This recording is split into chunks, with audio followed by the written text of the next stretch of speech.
To answer that question, we set up a hidden camera experiment to see if this woman would stand up at the sound of this tone, simply because everyone else is.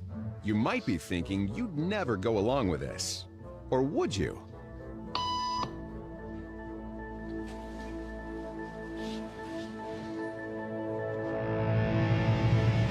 After just 3 beeps, and without knowing why she's doing it, this woman is now conforming perfectly to the group.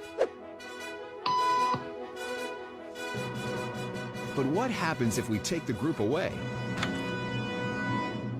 Elaine, please.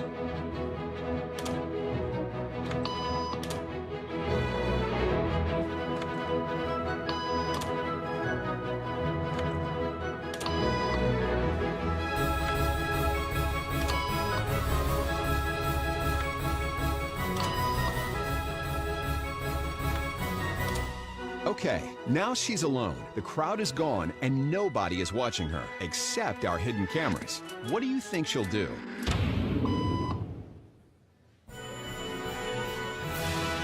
She's now conforming to the rules of the group without them even being there. Now, watch what happens when we introduce another outsider who doesn't know the rules. Have a seat and they'll be out in just a couple minutes. Great, thanks so much.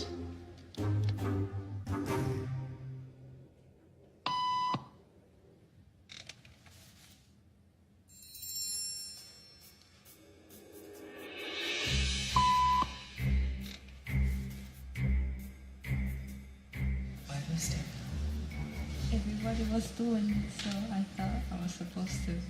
Think she'll teach the new guy what to do?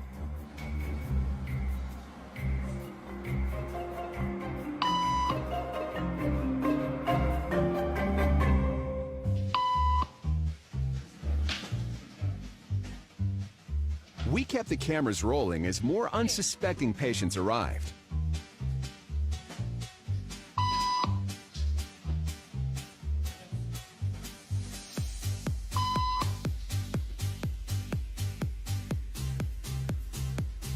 And slowly but surely, what began as a random rule for this woman has now become the social norm for everyone in this waiting room. Here to explain what's going on in their brains is Jonah Berger of the University of Pennsylvania. This sort of internalized form of herd behavior is part of what we call social learning. Starting at a very early age, when we see members of our group perform a task, our brains literally reward us for following in their footsteps. When I saw everybody stand up, I felt like I needed to join them. Otherwise, I'm like excluded. Once I decided to go with it, then I felt much more comfortable. Conformity is how we become socialized, but it can also cause us to develop bad habits or repeat past wrongs. And it's why even this rebel, who wasn't standing for any of this nonsense, eventually joined the ranks. And the only thing more shocking than seeing how easily conformity affects the way you act is that similar forces are subconsciously shaping the way you think right now.